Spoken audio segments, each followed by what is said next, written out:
बाल सुधार गृह राजरूपपुर में बंद है। उमेश पाल शूटआउट केस में उनका नाम सामने आया है। पुलिस कस्टडी रिमांड पर सौलत हनीफ ने लिया था नाम। तो अतीक के बेटे ने शूटर्स के लिए खरीदे गए फोन की आईडी बनाई थी। सभी शूटर्स और अपने पिता और चाचा के कोड नेम रखे थे। तो माफिया अतीक के नाबालिग बेटे का बयान भी दर्ज होगा। अतीक अहमद के चौथे बेटे का बयान दर्ज करेगी पुलिस।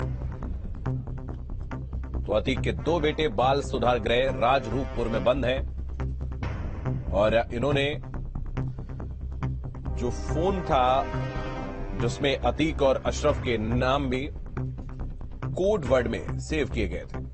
तो मानवेंद्र हमारे सहयोगी अधिक जानकारी के लिए हमारे साथ जुड़े। मानवेंद्र, आपके पास आएंगे। अतीक के बेटे ने शूटर्स के लिए जो फोन खरीदे गए थे उनकी आईडी बनाई थी जो बाल सुधार गृह में बंद है। क्या अपडेट है आपके पास?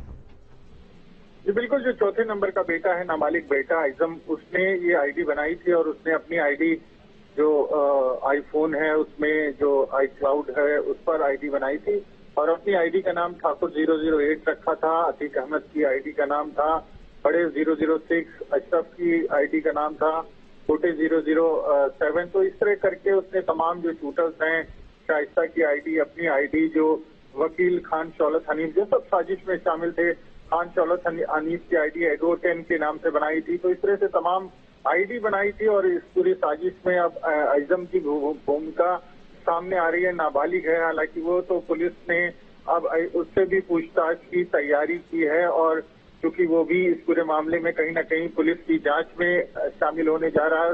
हो सकता है कि उसके खिलाफ भी मामला दर्ज हो जाए। जिस तरह से जो पुलिस की थ्योरी है उसके मुताबिक चौथे नंबर का नाबालिग बेटा भी जो पूरी साजिश है उसमें शामिल था। क्योंकि वो टेक्नो सेवी है, हाईटेक जो टेक्नोलॉजी का दौर है उसमें जो युवा जिस तरह से ज्यादा टेक्नोलॉजी के बारे में, मोबाइल के बारे में जानता है, तो वो उसकी इस तरह से कह सकते हैं महारत थी उसमें और उसी के चलते उसने ये सारी आईडी वगैरह क्रिएट की थी। तो अब एक तरह से वो भी इस पूरी उमेश पाल हत्याकांड में शामिल है, उससे भी पूछताछ भी होगी और उसके खिलाफ मुकदमा। ठीक है मानवेंद्र, आप बने रहिए हमारे साथ। एक और बड़ी खबर इस वक्त अपने दर्शकों को बता दें, प्रयागराज से बड़ी खबर। अतीक के बेटे असद को लेकर बड़ा खुलासा। असद ने बरेली जेल में ही उमेश पाल को सीने पर गोली मारने का ऐलान किया था।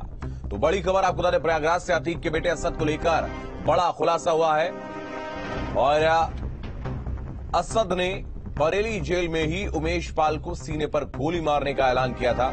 हमारे साथ मानवेंद्र हमारे सहयोगी बने हुए हैं लगातार। मानवेंद्र, असद ने बरेली जेल में उमेश पाल को सीने पर गोली मारने का ऐलान किया था, क्या अपडेट है?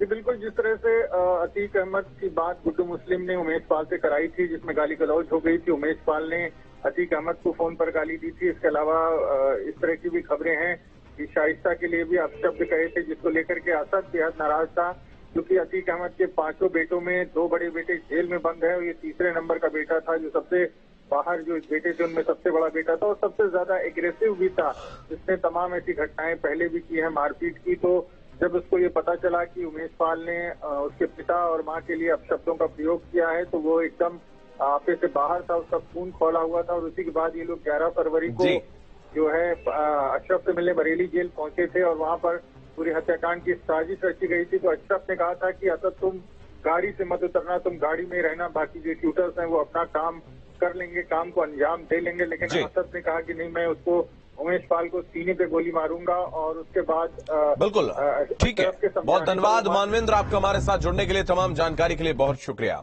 तो इस बुलेटिन में फिलहाल